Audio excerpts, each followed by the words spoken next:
dan para aktivis pejuang, tokoh partai, saya barangkali ingin menyampaikan sesuatu pengalaman tentang penanganan kasus-kasus penzoliman terhadap para kiai, termasuk kiai kami, bapak kami, ayah kami, Ustadz Abu Bakar Basir. Jadi sudah hampir 20 tahun Ana menangani kasus-kasus beliau. Tapi yang terakhir yang menarik yang akan kami sampaikan adalah kasus tentang prokes, tentang pandemi COVID. Dan ini sangat menarik sekali bahwa mungkin kasus ini akan dapat kita ambil hikmahnya dan peran sekalian kita yang ada di tempat ini. Yang pertama, kasus COVID ini adalah sebenarnya kasus yang nampak nyata telah terjadi diskriminasi terhadap pemberlakuan kasus tersebut. Dalam kasus Habib Rizik, kerumunan-kerumunan itu dapat dilihat yang dilakukan para oknum pejabat negara dan juga artis, selebriti, juga banyak tokoh-tokoh masyarakat yang melakukan tindakan yang sama tetapi tidak diproses secara hukum.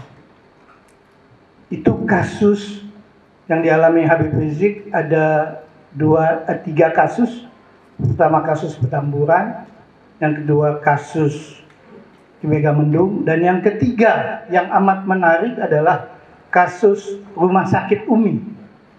Di dalam kasus Rumah Sakit Umi ini, Habib Rizik sebagai penderita yang diduga terpapar COVID. Sementara beliau sebetulnya melaksanakan penanganan COVID, prosedur COVID. Jadi seorang yang sakit itu diharuskan memang mendapatkan perawatan. Dilakukan oleh Habib Rizik. Kemudian rumah sakit menangani kasus tersebut dan melakukan pengobatan. Dan pada akhirnya juga Habib Rizik sembuh. Dokter dan rumah sakit juga melakukan kegiatannya sesuai dengan prosedur yang diatur oleh negara. Apalagi yang terjadi adalah kasus ini kemudian telah ditetapkan secara hukum, sekarang sudah ada di 2 tingkatan pengadilan. Di pengadilan negeri beliau dituntut 6 tahun, diputus 4 tahun dengan dinyatakan bukti bahwa Habib Rizik telah melakukan kebohongan publik yang membuat keonaran. Ini adalah satu fakta hukum yang diperlihatkan di negara ini. Padahal Habib Rizik itu dalam konteks beliau menjelaskan, ditanya apakah beliau sakit, beliau bilang sudah sehat badannya. Hanya itu yang terjadi. Jadi sebetulnya pengamatan kami di berbagai negara, khususnya di ASEAN, kalau ada orang yang sakit, maka keluarga kerabat dekat itu biasanya mendoakan yang sakit ini sembuh. Bahkan juga tidak jarang, sakitnya nggak apa-apa. Nah ini yang terjadi pada Habib Rizik, tetapi dia dinyatakan sebagai seorang pembohong yang mengakibatkan keonaran. Ya, yang disamakan dengan kasusnya Ratna Sarumpait. Padahal itu sesuatu yang berbeda, amat berbeda. Dalam kasus Ratna Sarumpait adalah karena Bu Ratna ini dia sebetulnya habis dioperasi, kemudian dia bilang dia digebuki, dan kemudian mengundang tanggapan dan animo beberapa kandidat calon presiden pada waktu itu. Nah ini fakta beda. Itu memang betul. Akibatnya adalah dampak politik yang muncul. Itu menimbulkan keonaran. Beda dengan Habib Rizik.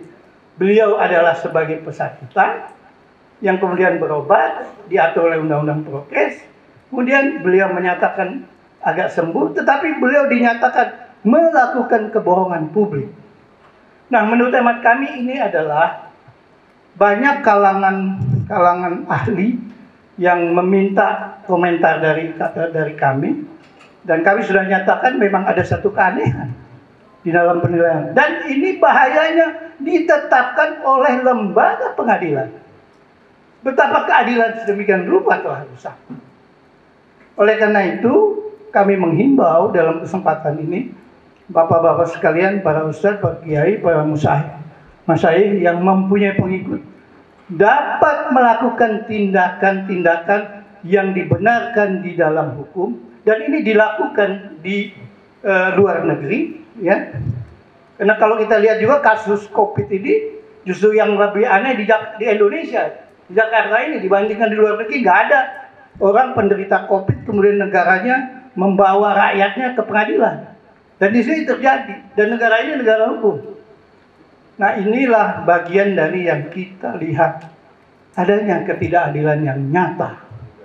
Oleh karena itu, dari perbincangan kami dengan beberapa praktisi yang sudah berpengalaman, dan kami sempat juga beraudiensi dengan Mahkamah Agung, ada kesempatan yang diistilahkan adalah amus kurai.